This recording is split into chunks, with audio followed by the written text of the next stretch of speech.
The Pilgrims made a good friend who helped them. His name was Squanto.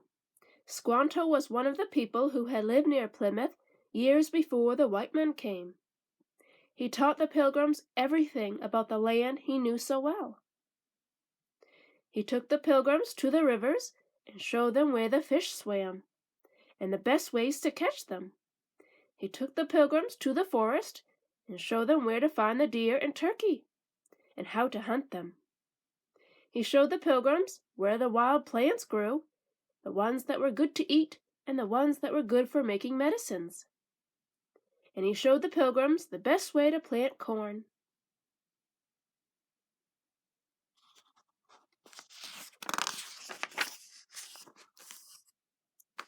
Squanto lived with the Pilgrims for the rest of his life. The Pilgrim children loved him and followed him everywhere. He taught them stories and Indian words. He taught them how to make traps and how to skin animals. The children learned many things from Squanto. There was no real school that first year in Plymouth. The children learned reading and writing from the Pilgrims who knew how. The children learned other things at Plymouth. They learned good manners. At mealtime, good manners meant eating, standing up, and eating with their hats on, and not speaking unless a grown-up spoke to them first.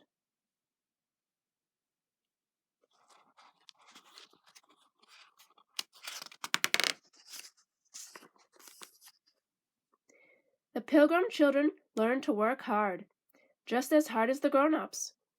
They had to watch the cornfield and shoo away birds and animals.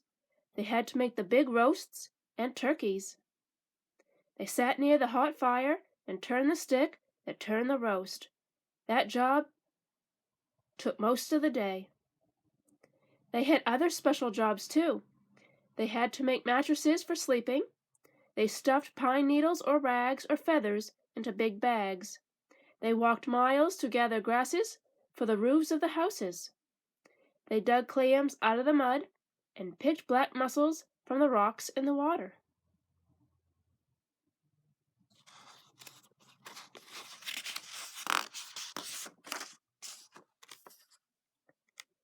Every day they cooked and they served and they helped with the washing and the making of soap and the making of candles. Everyone worked harder than they ever worked before. They worked from morning until night, but no one wanted to give up and go back. And when the Mayflower sailed back to England in April, there was not a single Pilgrim on board.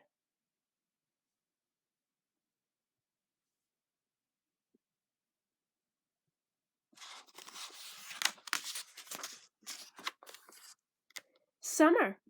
By summer, 7 houses were finished and more were being built. The gardens were bursting with vegetables. The corn was growing tall. The Pilgrims met more friendly Indians who lived nearby. Their new friends showed the children where to find nuts and where their wild fruit grew. The Pilgrims and the Indians made flour, baked cornbread, and ate together. Summer was the best time for the Pilgrims.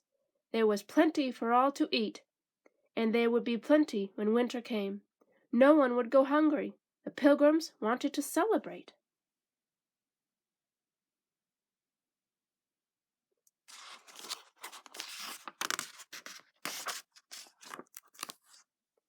Thanksgiving. The first Thanksgiving in America lasted 3 whole days. From the forest, the Pilgrims got wild turkeys, geese, and ducks. The Indians got 5 deer. From the waters, they caught lobsters, clams, oysters, and pounds of fish. From the gardens, they gathered cucumbers, carrots, and cabbage, turnips, and radishes, onions, and beets. Corn was cooked in many ways. There was popcorn, too. There were wild fruits for dessert. Thanksgiving was a time for eating and for sharing.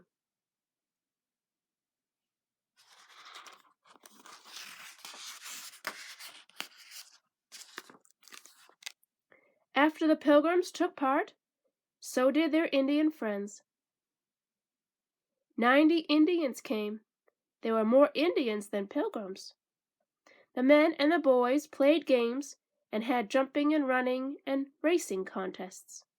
The women and girls spent most of their time cooking and serving.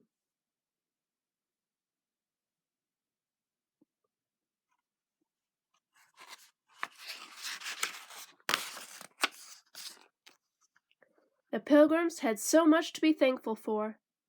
The long, hard, terrible year was over. They gave thanks for good friends, new homes, and plenty of food. They gave thanks for the new life they had begun in Plymouth.